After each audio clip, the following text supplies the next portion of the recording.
Hello, good morning. This is Simply Jackie.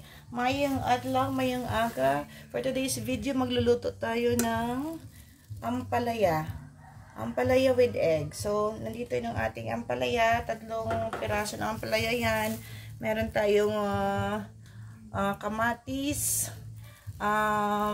sibuyas, at of course, hindi mamala yung ating garlic. At yung 2 piraso ng itlog.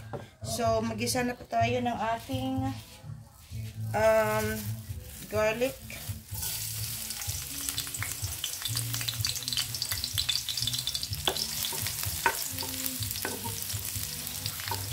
So, mas maraming garlic sa nakasanayan, mas maraming garlic, mas malasa at masarap.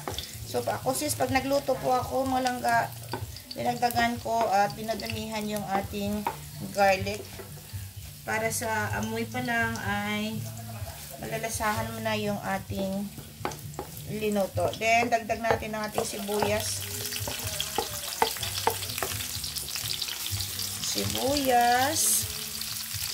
at yung ating tomatoes.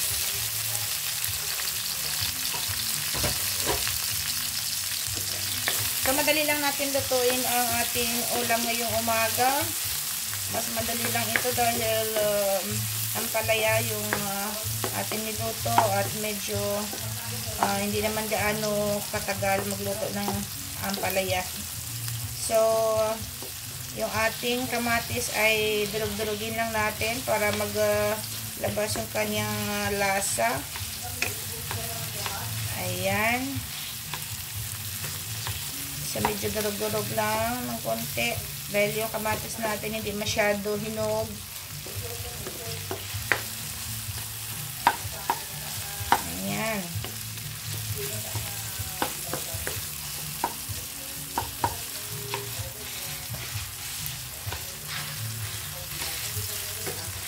So, idagdag natin yung ating ampalaya. So, 3 piraso na maliliit ng ampalaya yung ating gulay na ginamit dito. Ating lulutuin na 3 piraso na maliliit na ampalaya lang.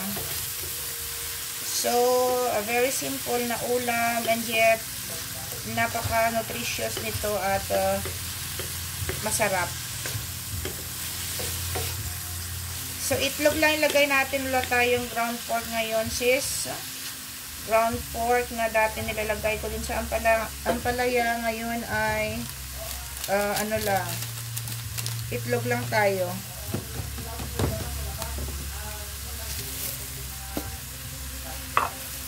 So, dagdagan lang natin ng konting asin. Dagdagan lang natin later pag medyo kulang yung ating timpla. Konting seasonings.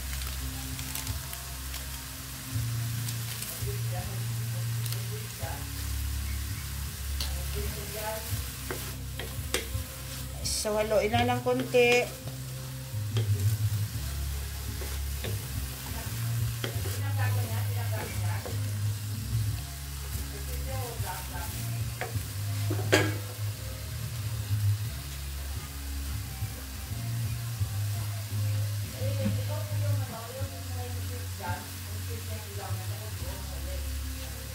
Tagan natin ang konting tubig.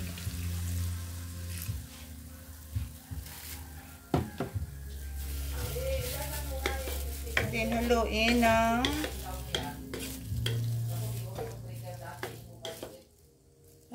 ng konti.